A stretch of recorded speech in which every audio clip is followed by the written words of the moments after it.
بسم اللہ الرحمن الرحیم۔ یہ علاقہ میرے لیے نیا اور اندیکھا نہیں، شارینہ نے کہا۔ میں یہاں اپنے آپ کو اجنبی نہیں سمجھتی۔ ہم نے اس ملک پر حکومت کی ہے اور میں چند مرتبہ یہاں سیر سپاٹے کے لیے آئی ہوں۔ آگے ایک ندی آئے گی، یہ جگہ بہت ہی خوبصورت ہے۔ گھوڑوں کو اس ندی سے پانی پلائیں گے اور کچھ دیر سستا بھی لیں گے۔ وہ تو ایک روح پرور سبززار تھا، زمین نشیب و فراز والی تھی، خوشنما جھاڑیاں اور سبز گھاس سے لدی ٹیکریاں بھی تھیں۔ دونوں چلتے گئے اور جب ایک ٹیکری سے گھومے تو آگے چھوٹی سی ندی آ گئی۔ شارینہ کے کہنے پر حدید نے گھوڑا روک لیا اور دونوں گھوڑے سے اترے اور گھوڑوں کو کھلا چھوڑ دیا۔ گھوڑے فوراً ندی کے کنارے چلے گئے اور پانی پینے لگے۔ شارینہ نے اپنے سر سے کپڑا کھول دیا اور چہرہ بھی ننگا کر دیا۔ وہاں انہیں دیکھنے والا کوئی نہ تھا۔ یہ خطرہ تو تھا ہی نہیں کہ کوئی رومی ادھر آ نکلے گا۔ ان کے خیال کے مطابق دور دور تک کسی رومی کا نام و نشان اور سراغ نہ تھا۔ جہاں وہ اترے تھے اس سے چند ہی قدم دور سے ندی مڑتی تھی اور وہاں ایک ٹیکری بھی تھی اور اس طرف ندی ٹیکری کے پیچھے ہو جاتی تھی۔ وہ دونوں بیٹھ گئے، لیکن اس وقت ان پر رومانی کیفیت طاری نہیں تھی، بلکہ وہ اپنے مشن کی باتیں کر رہے تھے، اور شارینہ حدید کو یقین دلا رہی تھی کہ وہ اس کا ساتھ مردوں کی طرح دے گی اور کہیں بھی اس پر ایسا بوجھ یا اس کے کندھوں پر ایسی ذمہ داری نہیں ڈالے گی جیسی عام عورتیں اپنے مردوں کے لیے بن جایا کرتی ہیں۔ وہ اپنی باتوں میں مگن تھے کہ انہیں کسی اور کی باتوں کی آواز سنائی دینے لگی جو ٹیکری کی اوٹ سے ان کی طرف بڑھتی آ رہی تھی۔ آواز اور قریب آئی تو دونوں چپ ہو گئے اور شارینہ نے حدید کے کان میں سرگوشی کی کہ یہ تو رومی زبان میں باتیں کرتے آ رہے ہیں۔ شارینہ نہتی نہیں تھی، وہ تلوار اور ایک خنجر سے مسلح ہو کر آئی تھی، اور حدید تو تھا ہی مسلح، اس کے پاس بھی تلوار تھی اور ایک خنجر۔ آوازیں جب سر پر آ پہنچی تو دونوں اٹھ کر کھڑے ہوئے، اور ابھی سنبھل بھی نہ پائے تھے کہ ٹیکری کے اوٹ سے 3-4 آدمی اچانک سامنے آ گئے۔ حدید کو یہ سمجھنے میں ذرا سی بھی دیر نہ لگی کہ یہ تینوں رومی فوجی ہیں، حالانکہ وہ فوجی وردی میں نہیں تھے، بلکہ حدید کی طرح ہی انہوں نے عام سی قسم کے لباس پہن رکھے تھے، جیسا لباس اس خطے کے عام لوگ پہنا کرتے تھے۔ ان میں ایک گورے چٹے رنگ کا جوان سا آدمی تھا جس کی آنکھیں کچھ نیلی اور کچھ سرسبز سی تھی۔ اس نے جب شارینہ کو دیکھا تو چونک کر ذرا پیچھے ہٹ گیا۔ میں تمہارا نام نہیں جانتی، شارینہ نے اس گورے چٹے آدمی سے کہا۔ اتنا یاد ہے کہ تم شاہ ہرقل کے محافظ دستے کے کمانڈر رہ چکے ہو۔ ہاں شہزادی شارینہ، اس آدمی نے کہا، میرا نام روتاس ہے اور میں شاہی محل کے محافظ دستے کا کمانڈر رہ چکا ہوں۔ پہلے یہ بتائیں کہ آپ یہاں کیسے؟ اس نے حدید کی طرف دیکھ کر پوچھا۔ اور یہ کون ہے؟ یہ مسلمان ہے، شارینہ نے کہا، اور میں اسے اپنے ساتھ لے جا رہی ہوں۔ تمہیں شاید معلوم نہیں کہ میں روحا سے باہر نکلی تو 2 مسلمانوں نے مجھے اغوا کر لیا تھا اور اپنے ہاں لے گئے تھے۔ وہاں میرے ساتھ کوئی ناروا سلوک نہیں ہوا۔ یہ اس لیے نہیں ہوا کہ مجھے کسی سالار کی بیوی بننا تھا، اور مسلمان دشمن کی عورتوں کے ساتھ وہ سلوک نہیں کرتے جو ہماری فوج کیا کرتی ہے۔ بہرحال میں تھی تو ان کی قیدی، لیکن اس آدمی نے مجھ پر رحم کیا اور قید سے آزاد کرا دیا۔ میں تمہیں پوری کہانی نہیں سنا رہی، تم بھی جوان ہو اور جوانی کے جذبات سے واقف ہو۔ یہ میری محبت میں ایسا مبتلا ہوا کہ اپنا مذہب بھی چھوڑنے پر تیار ہو گیا۔ اب موقع ملا ہے اور ہم دونوں وہاں سے فرار ہو کر آئے ہیں۔ معلوم نہیں تھا کہ میں اسے کہاں لے جاؤں۔ اچھا ہوا تم مل گئے، اب تم بتا سکو گے کہ اپنی فوج کہاں ہے۔ میں اسے وہاں لے جا کر عیسائی بناؤں گی، اور یہ خواہش اس نے خود ظاہر کی ہے۔ حدید چپ رہا، اسے تو معلوم ہی نہیں تھا کہ شارینہ اس رومی افسر سے کیا کہہ رہی ہے۔ شارینہ ملک شام کی زبان بول اور سمجھ سکتی تھی۔ اس نے اس زبان میں یعنی عربی زبان میں حدید کو بتایا کہ اس نے اس جوان سال رومی کے ساتھ کیا جھوٹ بولا ہے۔ روتاس نے شارینہ سے کہا کہ اسے معلوم ہی نہیں ہو سکا کہ وہ اغوا ہو گئی تھی۔ بہرحال اس نے خوشی کا اظہار کیا کہ شارینہ نہ صرف یہ کہ مسلمانوں کی قید سے فرار ہو کر آ گئی ہے، بلکہ ایک مسلمان کو عیسائی کر کے ساتھ لے جا رہی ہے۔ روتاس کے ساتھ جو 2 آدمی تھے وہ رومی فوج کے سپاہی تھے۔ شارینہ نے انہیں وہیں بٹھا لیا اور روتاس سے پوچھا کہ ہرقل کہاں اور اپنی فوج کہاں ہے۔ روتاس شارینہ سے اس لیے بھی متاثر تھا بلکہ مرعوب تھا کہ وہ شہزادی تھی۔ اس نے شارینہ کو بتانا شروع کر دیا کہ ہرقل کہاں ہے اور اب اپنی فوج اور قبائلی لشکر یہاں ان پہاڑیوں کے پیچھے اکٹھے ہو گئے ہیں اور حمص کو محاصرے میں لے کر یہ شہر فتح کر لیا جائے گا۔ شارینہ نے یہ ساری بات حدید کو اس کی زبان میں بتائی اور کچھ اشارہ بھی دے دیا۔ باتیں کرتے کرتے روتاس نے یہ بھی بتا دیا کہ وہ اس بھیس میں حمص جا رہا ہے کہ وہ یہ اندازہ کر سکیں کہ حمص کے اندر مسلمانوں کی فوج کتنی کچھ ہے اور یہ قلعہ بند شہر کس طرح لیا جا سکتا ہے اور کیا حمص والوں کو کہیں سے کمک پہنچ سکتی ہے یا نہیں۔ شارینہ اس طرح اٹھی جیسے بیٹھ بیٹھ کر تھک گئی ہو اور ٹانگیں سیدھی کرنا چاہتی ہو۔ باتیں کرتے کرتے وہ ان رومیوں کے پیچھے ہو گئی۔ جو ہی روتاس نے نظریں ہٹائیں، شارینہ نے بڑی تیزی سے تلوار نکالی اور ایک سپاہی کی گردن پر ایسا بھرپور وار کیا کہ اس کی گردن آدھی سے زیادہ کٹ گئی۔ روتاس نے یہ دیکھا تو کچھ سمجھ نہ سکا۔ اتنی دیر میں شارینہ نے تلوار دوسرے سپاہی کے پہلو میں اس طرح اتار دی جس طرح برچھی مار دی جاتی ہے۔ تب روتاس بڑی تیزی سے اٹھا اور اس کا ایک ہاتھ اس کے تلوار کے دستے پر گیا، لیکن حدید کی تلوار کی نوک اس کے سینے کے ساتھ لگ چکی تھی اور شارینہ نے اسے کہا تھا کہ اسے زندہ رہنے دیا جائے گا اور وہ مقابلہ کرنے کی حماقت نہ کرے۔ شارینہ کی تلوار کی نوک بھی روتاس کے ایک پہلو کے ساتھ لگ گئی تھی۔ روتاس نے اپنا ہاتھ اپنی تلوار کے دستے سے ہٹا لیا۔ حدید نے شارینہ سے وہ کپڑا لے لیا جو اس نے اپنے سر اور چہرے پر لپیٹا تھا۔ اس کپڑے سے حدید نے روتاس کے ہاتھ اس کی پیٹھ پیچھے باندھ دیے اور پھر حدید اور شارینہ نے اسے اٹھا کر حدید کے گھوڑے پر بٹھا دیا۔ حدید اس کے پیچھے بیٹھا اور شارینہ اپنے گھوڑے پر سوار ہوئی اور دونوں وہیں سے واپس چل پڑے۔ یہ کوئی عجیب اتفاق نہ تھا کہ شارینہ کے ساتھ بالکل ایسا ہی ایک واقعہ پہلے پیش آ چکا تھا۔ اس کی فوج کے ایک افسر نے اسے راستے میں دیکھ لیا تھا اور افسر نے حدید کو اس وقت اپنے 2 سپاہیوں سے قتل کروانے کی کوشش کی تھی جب حدید اور شارینہ ایک چشمے کے کنارے سوئے ہوئے تھے۔ اب پھر رومی فوج کا ایک افسر 2 افسروں کے ساتھ اسے مل گیا۔ یہ اتفاق اس وجہ سے عجیب نہ تھا کہ اس ماحول میں اور اس صورتحال میں جب رومی فوج وہاں موجود تھی ایسا ہی واقعہ پیش آ سکتا تھا کہ کوئی رومی شارینہ کو پہچان لیتا، اس کے سوا وہاں اور ہو بھی کیا سکتا تھا۔ روتاس کو حدید اور شارینہ حمص لے آئے اور ابو عبیدہ رضی اللہ تعالیٰ عنہ کے پاس لے گئے۔ اس وقت ابو عبیدہ رضی اللہ تعالیٰ عنہ کو ایک اور ذریعے سے اتنا پتہ چل چکا تھا کہ کچھ قبائل لشکروں کی صورت میں منظم ہو کر کہیں جا رہے ہیں، لیکن یہ پتہ نہیں چل رہا تھا کہ وہ کہاں اور کیوں جا رہے ہیں۔ سپہ سالار نے اس طرف بھی جاسوس بھیج دیے تھے اور اپنے ان سالاروں کو جو ملک شام میں بکھرے ہوئے تھے پیغام بھیج دیے تھے کہ یہ دیکھیں کہ عیسائی اور آتش پرست قبائل کہاں جا رہے ہیں اور ان کی ظاہری اور درپردہ سرگرمیاں کیا ہیں۔ یہ ایک قدرتی مدد تھی کہ شارینہ حدید کے ساتھ چل پڑی تھی۔ حدید بھی کوئی ایسا اناڑی نہ تھا، وہ شارینہ کے بغیر ہی کچھ دیکھ آتا اور کوئی خبر لے آتا، لیکن روتاس کو ساتھ لے آنے سے ہی صورتحال کا علم ہو گیا۔ روتاس سے کہا گیا کہ وہ ہرقل کے صحیح عزائم اور اس کا منصوبہ پوری طرح بیان کر دے تو اس کی جان بخشی ہو جائے گی اور اسے جنگ کے بعد غلام بنانے کے بجائے آزاد کر دیا جائے گا۔ جان کسے عزیز نہیں ہوتی۔ روتاس نے یہ بھی دیکھ لیا تھا کہ اس کا بادشاہ ہرقل شکست کھا کر بھاگ گیا ہے اور اس کی فوج میں کوئی دمخم نہیں رہا۔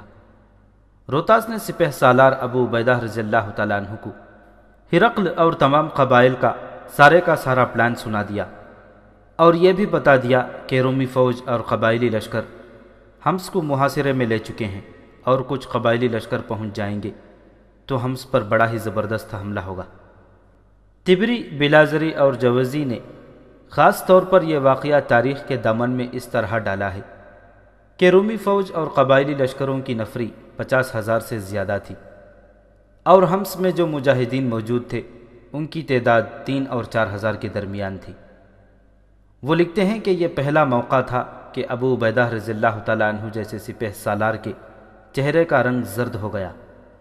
ان کے لیے سب سے بڑی دشواری یہ تھی کہ باقی سب سالار خالد بن ولید، شرجیل بن حسنہ، عمرو بن عاص رضی اللہ تعالیٰ عنہم اجمعین جیسے تاریخ ساز سالار ان سے بہت دور تھے۔ یہ ایک کی ذمہ داری میں وسیع علاقہ تھا جسے وہ نظر انداز نہیں کر سکتے تھے۔ ابو عبیدہ رضی اللہ تعالیٰ عنہ نے اپنے ماتحت سالاروں کو بلایا جو ان کے ساتھ حمس میں تھے، انہیں اس صورتحال سے اور آنے والی آفات سے آگاہ کیا، اور پھر تیز رفتار قاصد کو پیغام لکھ کر مدینہ امیر المؤمنین کی طرف بھیج دیا۔ اس میں انہوں نے لکھا کہ وہ حمس میں کس خطرے میں گھر گئے ہیں۔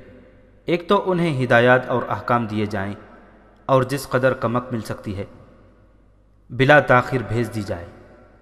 تمام مورخوں نے لکھا ہے کہ صاف نظر آ رہا تھا کہ ہرقل حمس پر قبضہ کر لے گا اور مسلمانوں کے لیے قدم جمانا ناممکن نہیں تو بڑا ہی دشوار ضرور ہو جائے گا۔ اس سوال کا جواب اس وقت کوئی بھی نہیں دے سکتا تھا کہ حمس کو اتنی تیزی سے مدد مل سکے گی یا نہیں جس تیزی سے رومی اور قبائلی لشکر حمس کی طرف بڑھ رہے ہیں۔ حمس ہی نہیں، وہاں تو پورے کا پورا ملک شام ہاتھ سے جاتا نظر آنے لگا تھا۔ رومی فوج کے پکڑے ہوئے افسر روتاس نے بتایا تھا کہ اس وقت تک رومی فوج اور غیر مسلم قبائل کے لشکر کی تعداد 50,000 سے تجاوز کر چکی ہے، اور ان قبائل کے آدمی ابھی تک اس لشکر میں شامل ہونے کے لیے آ رہے ہیں۔ یہ پہلا موقع تھا کہ سپہ سالار ابو عبیدہ رضی اللہ تعالیٰ عنہ جیسی مضبوط اعصاب والی شخصیت کے چہرے پر تشویش کا تاثر آ گیا تھا۔ تشویش تو ہونی ہی تھی، ان کے پاس تھا ہی کیا۔ مجاہدین کی کل تعداد 3 اور 4,000 کے درمیان تھی۔ جس وقت سپہ سالار ابو عبیدہ رضی اللہ تعالیٰ عنہ روتاس سے سن رہے تھے کہ ہرقل کا پلان کیا ہے، اس وقت انہوں نے شارینہ کو باہر بھیج دیا تھا۔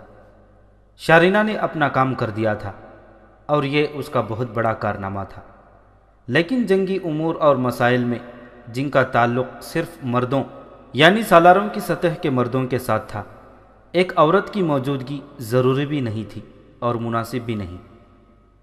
ابو عبیدہ رضی اللہ تعالیٰ عنہ نے روتاس کی ساری بات سن کر اپنے 2-3 محافظوں کو بلایا اور کہا کہ روتاس کو قید خانے میں بند کر دیا جائے۔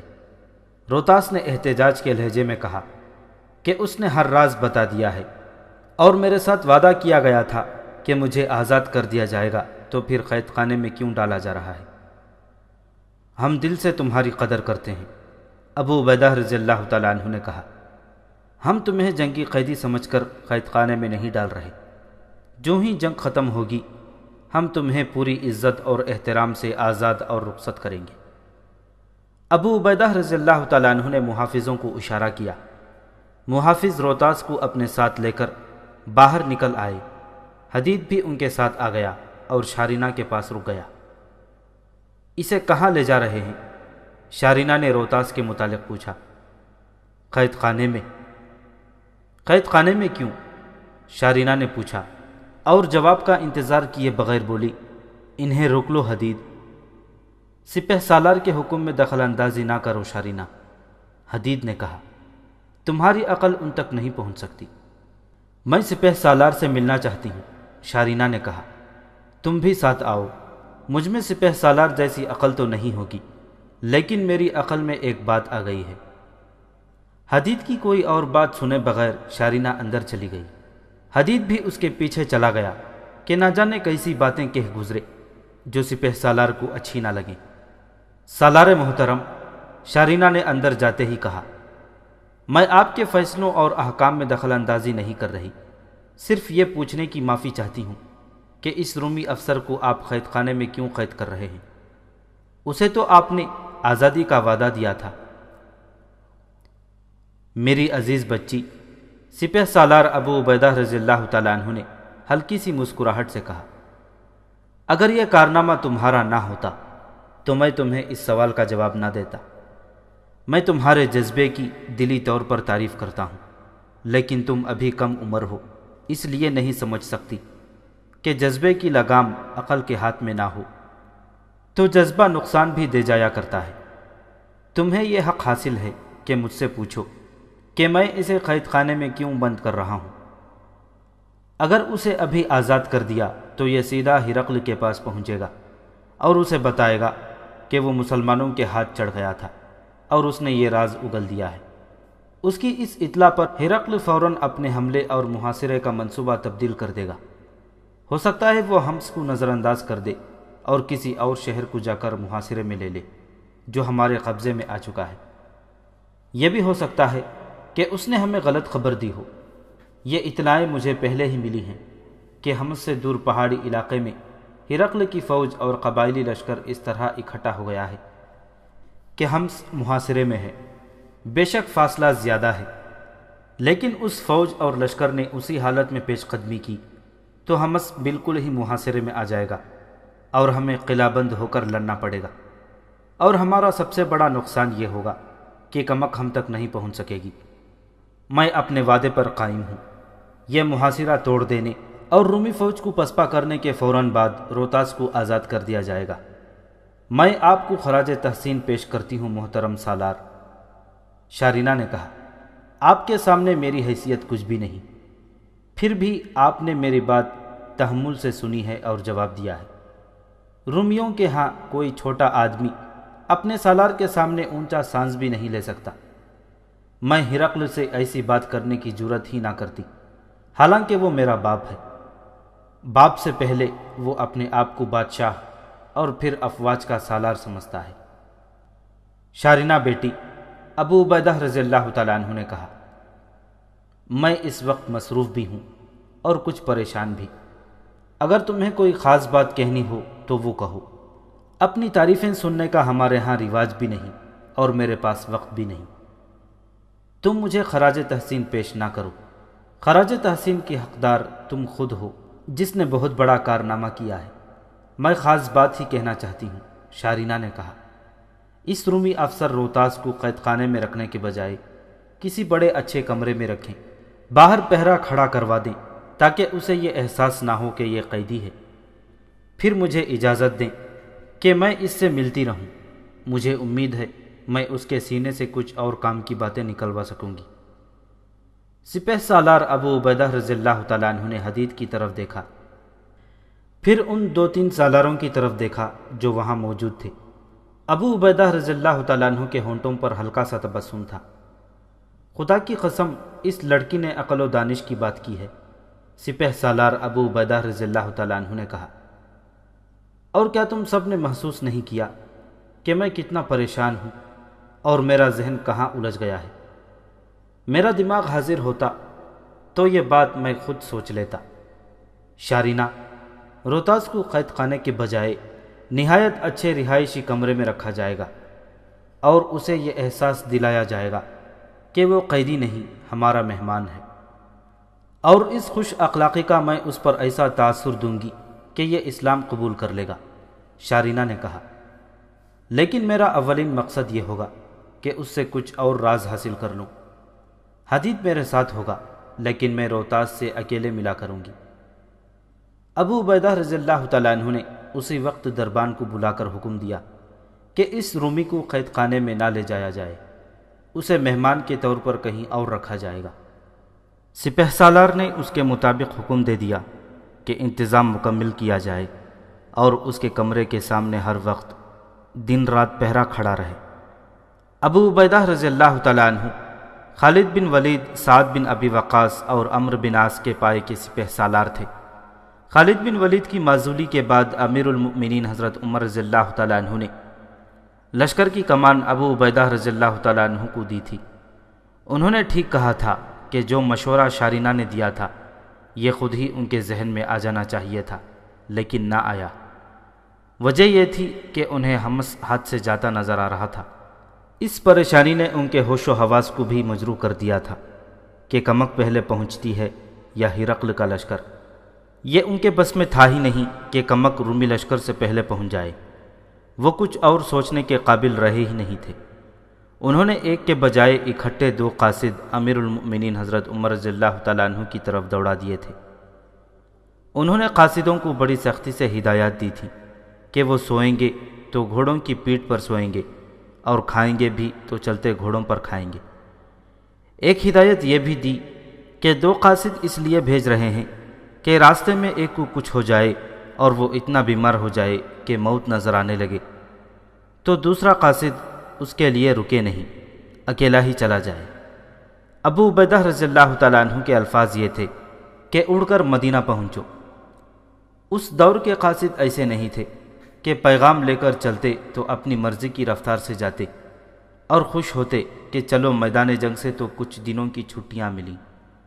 وہ قاصد بھی مجاہد تھے، ان کا بھی جذبہ تھا اور اپنے اس فرض پر جان قربان کر دینا ان کا ایمان تھا۔ پیغام رسانی کا انتظام بڑا اچھا تھا۔ تھوڑے تھوڑے فاصلے پر چوکیاں قائم کر دی گئی تھیں جہاں تازہ دم اور نہایت تندرست گھوڑے موجود رہتے تھے۔ قاصد ہر چوکی پر تھکے ہوئے گھوڑے چھوڑتے اور تازہ دم گھوڑے لے جاتے۔ جب سہرا شروع ہو جاتا تھا تو صحرائی چوکیوں میں اونٹ بھی رکھے ہوتے تھے، کیونکہ ریگستان میں اونٹ گھوڑے سے زیادہ تیز دوڑتا ہے اور پانی کی حاجت محسوس نہیں کرتا۔ یہ قاصدوں کی ثوابدید پر ہوتا تھا کہ انہیں گھوڑے کے بجائے اونٹ پر آگے جانا چاہیے۔ یہ بھی پیش نظر رکھیں کہ حمص سے مدینہ کم و بیش 1200 کلومیٹر دور اور راستہ زیادہ تر صحرائی تھا۔ سپہ سالار ابو عبیدہ رضی اللہ تعالیٰ عنہ نے حمص میں اپنا ہیڈ کوارٹر جس مکان میں بنایا تھا اور ساتھ ہی رہائش رکھی تھی، وہ کوئی معمولی اور عام سا مکان نہیں تھا۔ یہ علاقہ بلکہ پورا شام کبھی ایرانیوں اور کبھی رومیوں کے قبضے میں رہا ہے۔ 2 بادشاہ تھے، اس لیے انہوں نے ہر جگہ اپنے لیے محل تعمیر کرا رکھے تھے۔ رومی فوج کے اس افسر کو، جس کا نام روتاس تھا، اس محل کے ایک کونے والے کمرے میں رکھا گیا۔ اس کمرے کی اندرونی زیب و زینت، زیبائش، پلنگ اور دیگر فرنیچر وغیرہ شاہانہ تھا۔ کمرے کے باہر ایک پہرے دار کھڑا کر دیا گیا تھا۔ روتاس کو کھانا بھی اچھا دیا جانے لگا۔ اگر وہ قید خانے میں قید کیا جاتا تو اسے بڑی گندی کوٹھری میں رکھا جاتا اور نہایت گھٹیا کھانا دیا جاتا۔ اگلے روز شارینہ اس کمرے میں گئی۔ اس نے کمرے کی ہر ایک چیز دیکھی، پھر پلنگ اور بستر کو اچھی طرح دیکھا، جیسے کمرے کا معائنہ کر رہی ہو۔ اپنے آپ کو قیدی نہ سمجھنا، شارینہ نے کہا۔ تم یہاں مہمان ہو، کوئی تکلیف تو نہیں؟ میرا خیال ہے یہاں کسی چیز کی کمی نہیں۔ کیا تم خدا کا شکر ادا نہیں کرو گے کہ تمہیں قید خانے میں نہیں بھیجا گیا؟ تمہارے سپہ سالار نے مجھے آزاد کر دینے کا وعدہ کیا تھا، روتاس نے کہا۔ پہرا کھڑا کر دینے کا مطلب ہے کہ میں قیدی ہوں۔ تم فوج کے افسر ہو، شارینہ نے کہا۔ اگر تمہارے پاس تمہارے دشمن کا کوئی آدمی تمہاری ہی طرح تمہارے پاس لایا جائے اور ویسے ہی راز اگل دے جیسے تم نے اگلے ہیں، تو کیا تم اسے فوراً آزاد کر دو گے کہ وہ اپنی فوج میں جا کر بتائے کہ وہ راز اگل آیا ہے اور اپنی جنگی منصوبے تبدیل کر دو؟ روتاس نے سر جھکا لیا جیسے اسے شارینہ کا جواب ٹھیک لگا ہو۔ میں تمہارے پاس آتی رہوں گی، شارینہ نے کہا۔ ہم دونوں رومی ہیں، یہ ایسا رشتہ ہے جسے میں نظر انداز نہیں کر سکتی۔ لیکن اب تو تم مسلمان ہو، روتاس نے کہا۔ تم نے عملاً ثابت کر دیا ہے کہ مجھے اپنا دشمن سمجھتی ہو۔ کیا یہ بتانا پسند کرو گی کہ تم یہاں پہنچی کیسے تھی، اور پھر تم ایک مسلمان کے ساتھ جا کہاں رہی تھی کہ میں تمہارے سامنے آ گیا؟ تمہاری حیرت کو میں سمجھتی ہوں، شارینہ نے کہا۔ تم سوچتے ہوگے کہ میں شہنشاہ ہرقل کی بیٹی ایک معمولی سے عربی مسلمان کے ساتھ کیوں چلی آئی؟ یہ شخص جو میرے ساتھ تھا اس کا نام حدید بن مومن خزرج ہے۔ اپنی فوج میں اس کا عہدہ معمولی سا ہے۔ ہمارا جنگی قیدی تھا، مجھے اتنا اچھا لگا کہ میں نے اسے رہا کر لیا اور اس کے ساتھ آ گئی۔ شارینہ نے روتاس کو حدید اور اپنے فرار کا واقعہ سنایا، لیکن ایسے لہجے اور اس انداز سے سنایا جیسے اسے اپنا یہ اقدام پوری طرح اچھا نہ لگا ہو۔ روتاس نے اس سے پوچھا کہ وہ یہاں خوش ہے یا کوئی کمی محسوس کر رہی ہے۔ میں یہاں اسلام قبول کرنے نہیں آئی تھی، شارینہ نے جھوٹ بولا۔ مجھے اپنے باپ کے خلاف بھی کوئی شکایت نہیں تھی۔ شاید میں پیار کی تشنگی محسوس کرتی تھی، اور میری عمر ایسی ہے کہ عقل پر جذبات غالب آ جاتے ہیں۔ معلوم نہیں یہ شخص حدید مجھے کیوں اتنا اچھا لگتا ہے، جیسے اس کے ہاتھ میں کوئی طلسم ہے جو مجھ پر بڑے ہی خوبصورت آسیب کی طرح طاری ہوتا جاتا ہے۔ مجھے اسلام سے نہیں، حدید سے محبت ہے۔ میں تمہارے 2 سپاہیوں کو مار کر تمہیں زندہ یہاں لینا آتی تو تم حدید کو مار ڈالتے۔ تمہیں یہاں حدید کو خوش کرنے کے لیے لائی تھی۔ حدید کے سالار اس پر بہت خوش ہیں۔ سچ پوچھتے ہو تو یہ لوگ مجھے اچھے نہیں لگے۔ میں تو شہزادی تھی، اور کہاں اس جنگل میں خیمے میں پڑی رہتی ہوں اور زمین پر سوتی ہوں۔ یہ لوگ بہت ہی سادہ بلکہ پسماندہ ہیں۔ آج تمہیں یہاں دیکھ کر اور تمہارے پاس بیٹھ کر مجھے دلی تسکین محسوس ہو رہی ہے۔ یہ خیال رکھنا کہ مجھے اپنا دشمن نہ سمجھنا۔ میں تمہارے لیے جو کچھ بھی کر سکتی تھی کر دیا ہے۔ تمہیں قید خانے میں جانے نہیں دیا اور یہ کمرہ تمہیں دلوایا ہے۔ اگر مسلمانوں کو شکست ہو گئی اور یہ یہاں سے بھاگ نکلے تو پھر تم کیا کرو گی؟ روتاس نے پوچھا۔ میں تم سے امید رکھوں گی کہ میرے راز کو دل میں دفن کر دو گے، شارینہ نے کہا۔ میں اس کوشش میں ہوں کہ حدید کو اپنے ساتھ لے جاؤں اور اسے اسلام سے نکال کر اپنے مذہب میں لے لوں۔ اگر مسلمان یہاں سے پسپا ہوئے تو پھر میں حدید کو ساتھ لے کر واپس آ جاؤں گی۔ اگلے روز شارینہ پھر روتاس کے کمرے میں گئی۔ وہ تو جیسے شارینہ ہی کے انتظار میں تھا۔ پہلے روز شارینہ اس پر ایسا تاثر چھوڑ آئی تھی کہ وہ اگلی ملاقات کا انتظار بڑی ہی بے تابی سے کرنے لگا۔ وہ کوئی بوڑھا یا ادھیڑ عمر آدمی نہیں تھا، ابھی وہ اچھی بھلی جوانی کے عمر میں تھا۔ شارینہ کی باتوں سے زیادہ تو اس لڑکی کے حسن و جمال سے متاثر ہوا تھا۔ شارینہ کا وہ مشکور بھی تھا کہ اس نے اسے قید خانے کی کال کوٹری سے بچا کر اس امیرانہ کمرے میں رکھا تھا۔ اب شارینہ اس کے کمرے میں گئی تو پہلے سے زیادہ دلچسپی سے اس سے پوچھا کہ اسے کوئی تکلیف یا بے آرامی تو نہیں ہوئی۔ نہیں، روتاس نے کہا، تم نے اگر میرے پاس آنا چھوڑ دیا تو مجھے بہت تکلیف ہوگی۔ میں رومی فوج کے حملے کا انتظار کر رہی ہوں، شارینہ نے کہا۔ معلوم نہیں ہرقل کس انتظار میں ہے۔ یہ تو بڑا ہی موزوں وقت ہے کہ حمص کو محاصرے میں لے لیا جائے۔ شہر کے اندر فوج بہت ہی تھوڑی ہے، یہ لوگ زیادہ دن مقابلہ نہیں کر سکیں گے۔ ہو جائے گا، روتاس نے بے پرواہی سے کہا۔ یہ بادشاہوں کے اور جرنیلوں کے معاملات ہیں۔ تم جو تھوڑا سا وقت میرے ساتھ گزارنے آتی ہو اسے میں خاک و خون کی باتیں کر کے بے مزہ نہیں کرنا چاہتا۔ ہرقل جب مناسب سمجھے گا فوج کو پیش قدمی کا حکم دے دے گا۔ کوئی اور بات کرو۔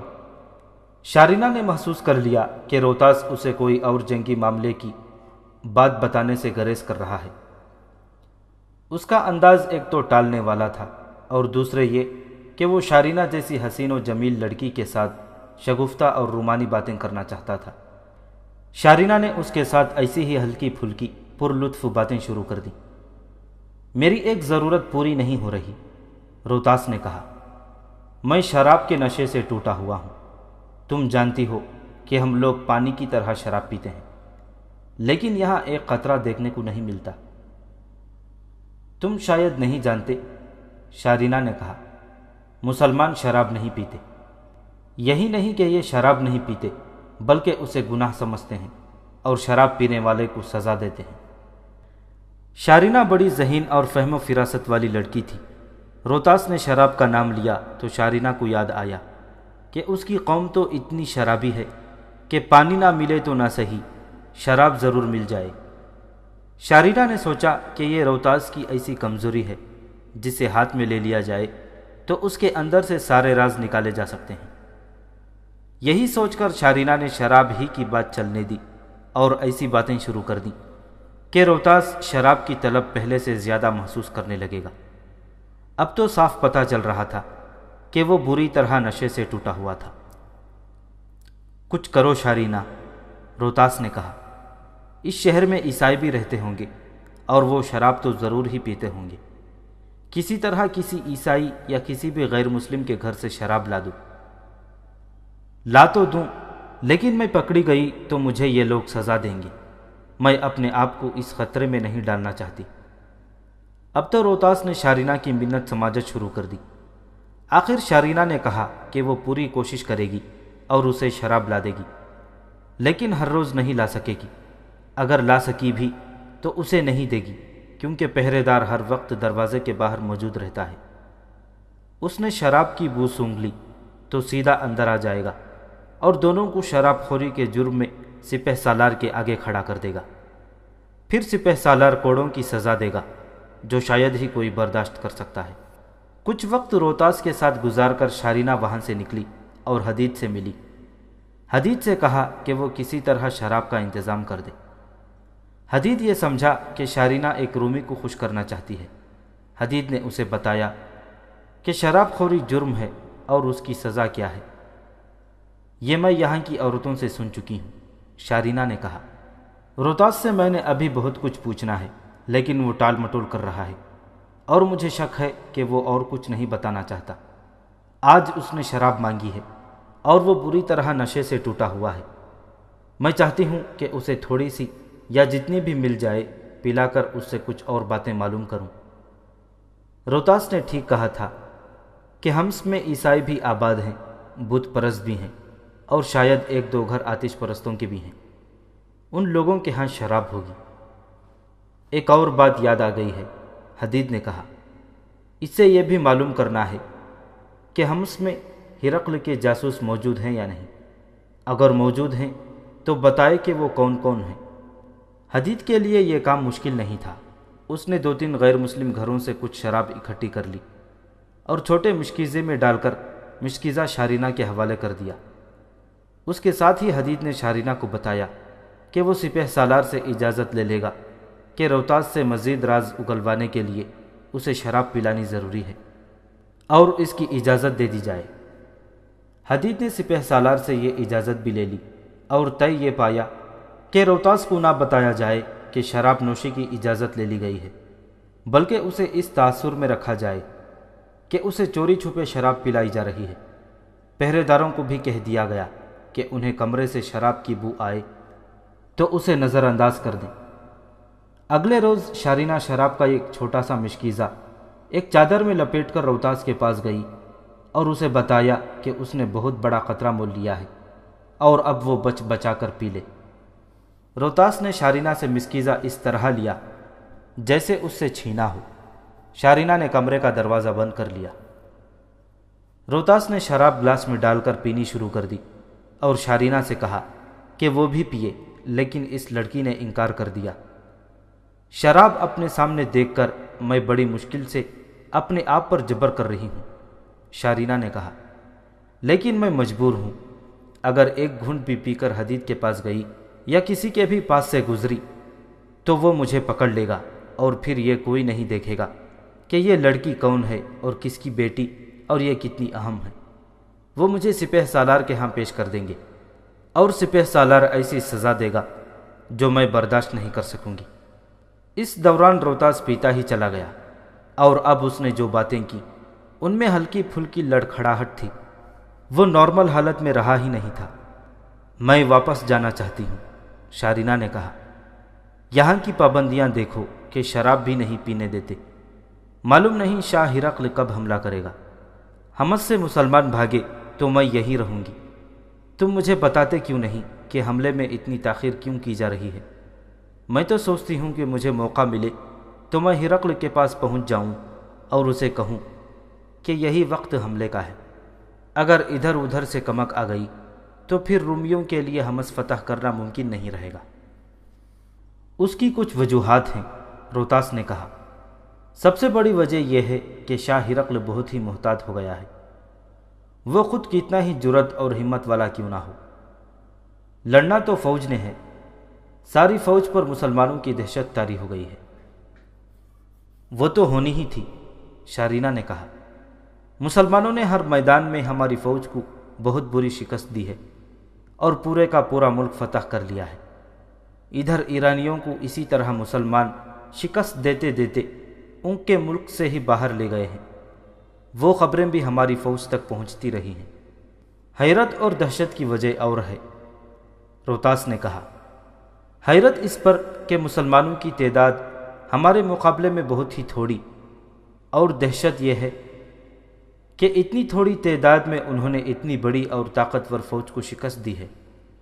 ہماری فوج میں مسلمانوں کے متعلق عجیب و غریب اور پر اسرار کہانیاں مشہور ہو گئی ہیں۔ ہمارے سپاہی یقین کی حد تک کہتے ہیں کہ مسلمانوں کے قبضے میں جنات ہیں۔ ہمارے فوج نے تو ایرانیوں جیسی طاقتور فوج کو بھی شکست دی ہے۔ شاہ ہرقل زخمی شیر کی طرح آخری حملہ تو ضرور کرے گا، اور اس نے فوج اور قبائل کا لشکر آگے بھیج بھی دیا ہے، لیکن اب وہ قدم اٹھانے سے پہلے کئی بار سوچتا ہے۔ جزیرہ کے ان قبائل کا لشکر تو تازہ دم ہے، شارینہ نے کہا۔ کیا یہ مدد شاہ ہرقل کے لیے کافی نہیں؟ کافی تو ہے، روتاس نے جواب دیا، لیکن ان قبائل کے متعلق شاہ ہرقل اور زیادہ محتاط ہے۔ یہ تو میں بھی کہتا ہوں کہ ان قبائلیوں پر اعتبار نہیں کیا جا سکتا۔ شاہ ہرقل نے اپنے جرنیلوں اور ان سے چھوٹے افسروں سے کہہ دیا ہے کہ یہ قبائل اپنے گھروں، اپنے بیوی بچوں اور اپنے جان و مال کی حفاظت کی خاطر اکٹھے ہوئے ہیں۔ ان میں کوئی قومی جذبہ نہیں، نہ ان کی اپنی کوئی بادشاہی ہے جس کی خاطر یہ لڑنا چاہیں گے۔ ان قبائل کے سرداروں نے صاف کہا ہے کہ مسلمان ان کے گھر تباہ کر دیں گے اور ان کی لڑکیوں کو اٹھا کر لے جائیں گے۔ یہ لوگ صرف تحفظ چاہتے ہیں، جو اگر انہیں مسلمانوں کی طرف سے مل گیا تو رومیوں کے خلاف ہو جائیں گے۔ پھر ان لوگوں میں ایک خامی اور بھی ہے، یہ فردن فردن لڑاکے اور شہ سوار ہو سکتے ہیں، اور ہیں بھی، لیکن فوج کی تنظیم اور ترتیب میں لڑنا کوئی اور ہی بات ہے۔ پہلے تو انہیں یہ سیکھنا ہے کہ فوج کی ترتیب میں کس طرح لڑا جاتا ہے۔ اگر انہیں اسی طرح میدان میں لے آئے تو یہ فوج کی طرح نہیں بلکہ ایک ہجوم کی طرح لڑیں گے۔ یہ بھی معلوم ہوا ہے کہ یہ قبائلی دیکھیں گے کہ رومی فوج لڑتی ہے یا بھاگتی ہے۔ اگر ہماری فوج جم کر نہ لڑی تو سب سے پہلے یہ قبائلی بھاگیں گے، اور کوئی بعید نہیں کہ مسلمانوں سے جا ملیں گے۔ اگر آج انہیں معلوم ہو جائے کہ رومیوں کی نسبت مسلمان ان کے ہمدرد ہیں تو یہ رومیوں سے منہ موڑ جائیں گے۔ روتاس کبھی ہرقل کے محافظ دستے کا کمانڈر ہوا کرتا تھا، اور اب وہ جاسوسی کے نظام کا کمانڈر تھا، اور اپنے 2 آدمیوں کے ساتھ حمص کی طرف یہ دیکھنے آ رہا تھا کہ مسلمانوں کا دفاعی انتظام کیسا ہے، اور کیا قلعے کے باہر بھی کوئی فوج ہے۔ جاسوسی کے شعبے میں ہونے کی وجہ سے وہ ہرقل کی سطح کی باتیں بھی جانتا تھا، لیکن وہ اتنی سی بات نہ سمجھ سکا کہ شارینہ اس کے سینے سے راز اگلوا رہی ہے۔ اس کامیابی میں شارینہ کی ذہانت تو کام کر رہی تھی، لیکن اصل کام شراب نے دکھایا تھا۔ روتاس پیتا اور بہکتا چلا گیا، اور جب اس کا دماغ بالکل ہی معاف ہو گیا تو شارینہ وہاں سے آ گئی اور حدید کو بتایا کہ اس نے کیا کچھ معلوم کیا ہے۔ حدید شارینہ کو سپہ سالار ابو عبیدہ رضی اللہ تعالیٰ عنہ کے پاس لے گیا، اور شارینہ نے وہی باتیں پھر دہرا دیں۔ ابو عبیدہ رضی اللہ تعالیٰ عنہ نے اسی وقت جاسوسی کے نظام کے سربراہ کو بلایا اور اسے بتایا کہ رومیوں کے ہاں کیا ہو رہا ہے، اور اس صورتحال سے ہم کس طرح فائدہ اٹھا سکتے ہیں۔ وہ میں بتاتا ہوں، سپہ سالار ابو عبیدہ رضی اللہ تعالیٰ عنہ نے کہا۔ انتہائی عقل مند آدمی بھیجو جو اپنے آپ کو وہاں مختلف عیسائیوں کے فرد ظاہر کریں اور بتائیں کہ وہ قبائل کے لشکر میں شامل ہونے آئے ہیں اور مسلمانوں کے خلاف لڑیں گے۔ فوری طور پر 10-12 مجاہدین منتخب کر کے تیار کیے گئے۔ انہیں دشمن کے علاقے میں جانے کا اور وہاں کے لوگوں میں گھل مل جانے کا تجربہ خاصا تھا، اور انہیں ٹریننگ بھی وہی دی گئی تھی۔ ان میں سر فہرست حدید تھا۔ ان کا کام یہ تھا کہ رومی فوج کے ساتھ جو غیر مسلم قبائل جا ملے ہیں ان میں شامل ہو جائیں اور انہیں رومیوں کے خلاف گمراہ کریں۔